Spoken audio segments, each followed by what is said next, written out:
शिवप्रिये देवी मंगले च जगन्मये शिव कल्याणते देवी शिवरूपे नमस्तुते। नमस्कार दोस्तों, मैं भावनी मिश्रा अपने चैनल में आप सभी का स्वागत करती हूँ। कैसे हैं आप लोग? इस वीडियो में मैं हरितालिका तीज व्रत की कथा शेयर करने जा रही हूँ। तो चलिए कथा शुरू करते हैं। कथा सुनते समय आप अपने हाथ में अक्षत और फूल और कुमकुम ज़रूर रखें और कथा सुनने के बाद वो भगवान को अर्पित करें। तो चलिए कथा शुरू करते हैं। सूत जी कहते हैं, मंदार की माला से जिन पार्वती जी का केश पास अलंकृत है और मुंडों की माला से जिस शिव जी की जटा अलंकृत है, जो पार्वती जी दिव्य वस्त्र धारण की हैं और जो शिव जी दिगंबर हैं, ऐसी श्री पार्वती जी तथा श्री शिव जी को प्रणाम करता हूँ।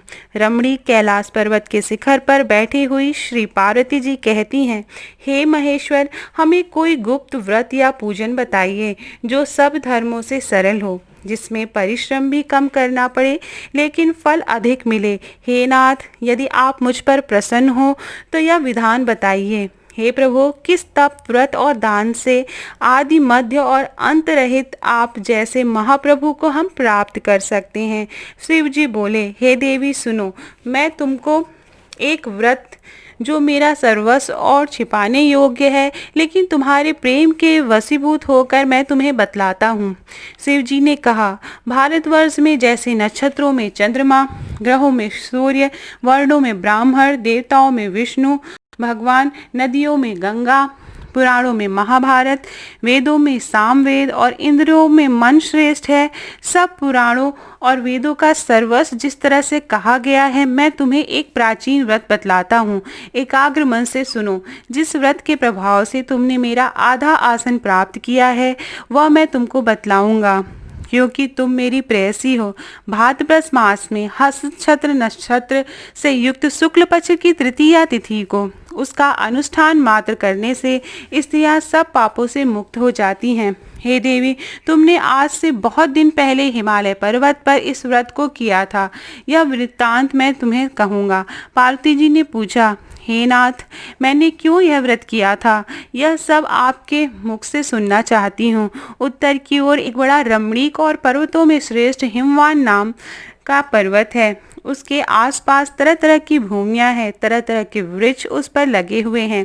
नाना प्रकार के पक्षी और अनेक प्रकार के पशु उस पर निवास करते हैं। वहाँ पहुंचकर गंधर्वों के साथ बहुत से देवता, सिद्ध, चारण, पक्षीगण सर्वदा प्रसन्न मन से विचरते हैं।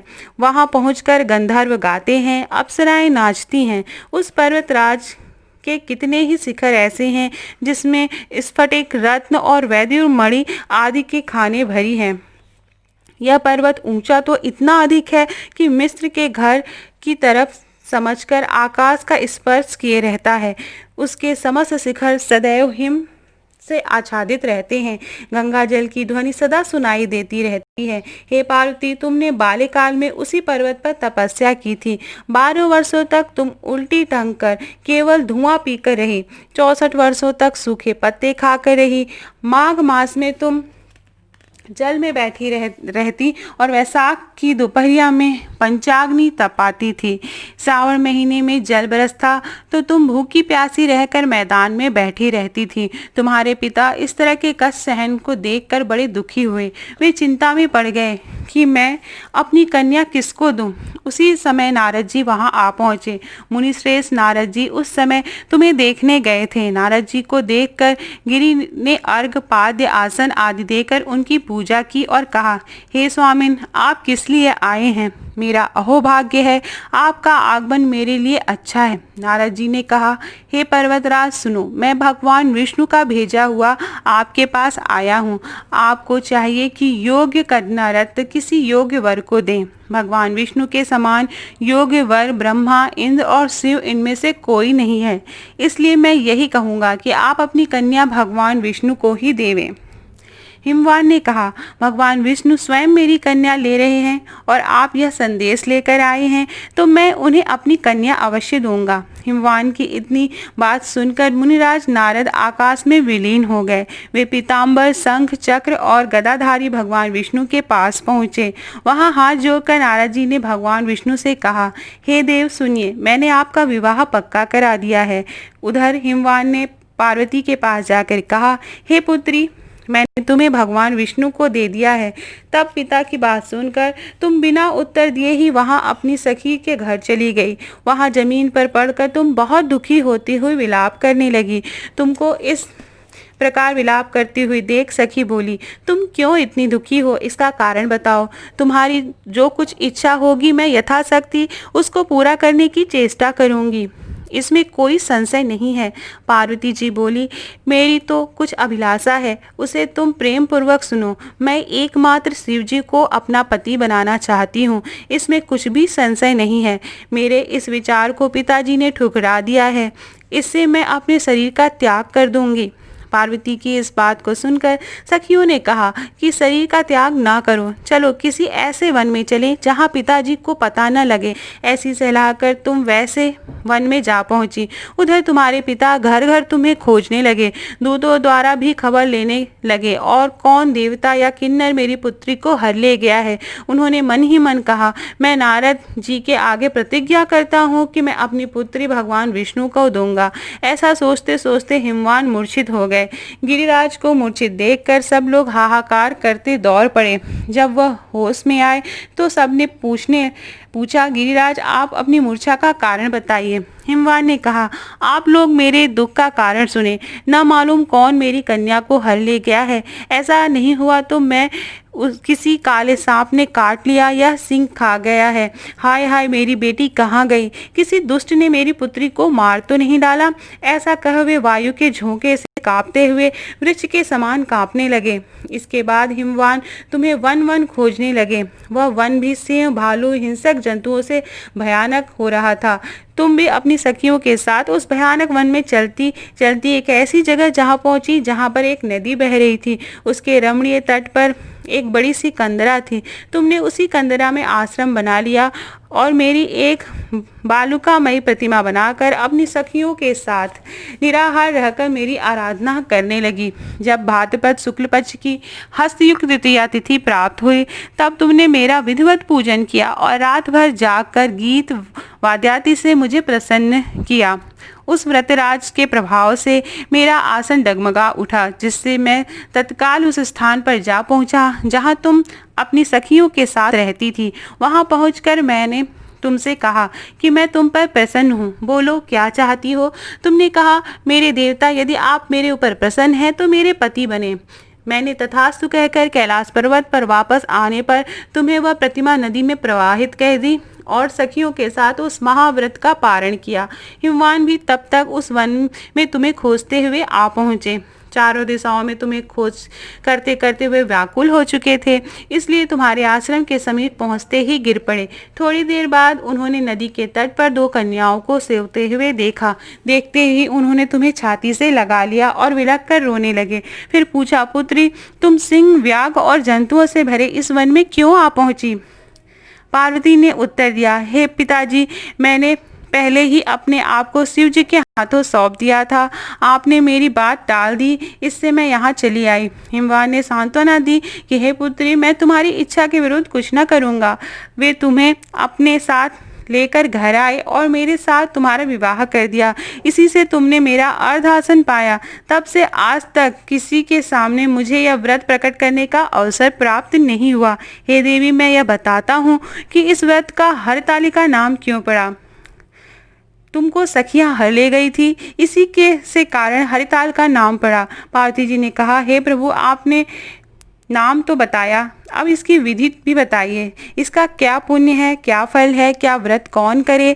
श्री शिव जी पार्वती जी से कहते हैं, हे देवी, मैंने समस्त स्त्री जाति की भलाई के लिए यह व्रत उत्तम बतलाया है।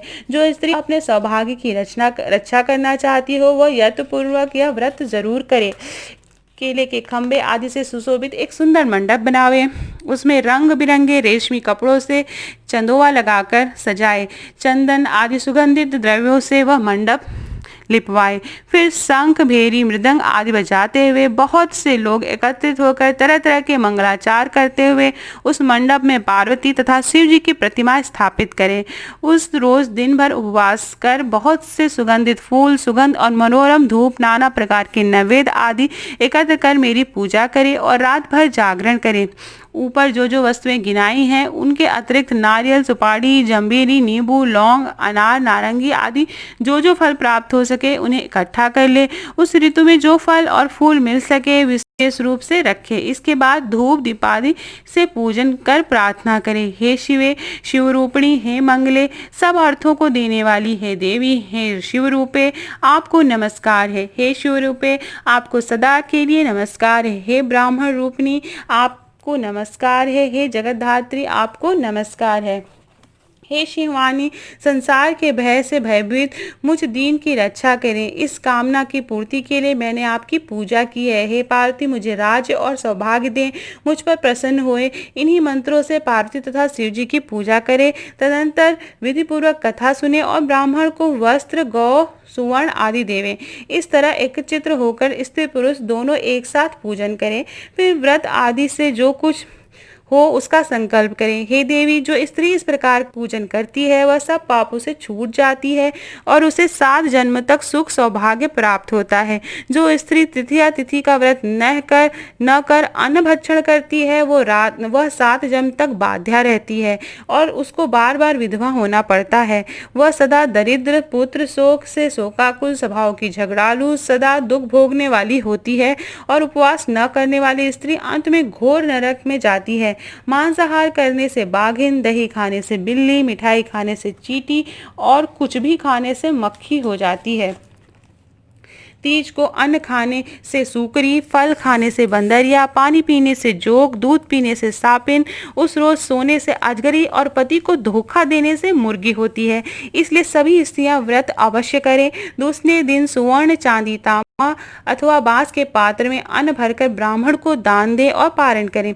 जो स्त्री इस प्रकार व्रत करती है वह मेरे समान पति पाती है और जब वह मरने लगती है तो तुम्हारे समान उसका रूप हो जाता है। उसे सब प्रकार के सांसारिक भोग और सयोज मुक्ति मिल जाती है। इस हरतालिका व्रत की कथा मात्र सुन लेने से प्राणी को 1000 अश्वमेघ और सैकड़ों वाजपेय यज्ञ करने का फल प्राप्त होता है। हे देवी, मैंने यह व्रत सब व्रतों में उत्तम व्रत बतलाया है जिसके कारण करने से प्राणी सब पापों से छूट जाता है। इसमें कुछ भी संशय नहीं है। तो ये थी हरतालिका तीज व्रत कथा और ये व्रत कथा संस्कृत में भी थी, उसका हिंदी अनुवाद मैंने आपको करके सुनाया है। तो आशा करती हूँ आपको व्रत कथा पसंद आई होगी। अब अपने हाथों से जो फूल अक्षत है वो भगवान को अर्पित कर लीजिए और भगवान से प्रार्थना करिए हम सभी का सौभाग्य अखंड हो, हम सभी को सुख और समृद्धि भगवान शिव, माता पार्वती, भगवान गणेश प्रदान करें। बहुत बहुत धन्यवाद ये वीडियो देखने के लिए और प्लीज़ मेरे चैनल को ज़रूर सब्सक्राइब कर लीजिएगा और कमेंट बॉक्स में लिखिएगा ओम नमः शिवाय, जय उमाय नमः।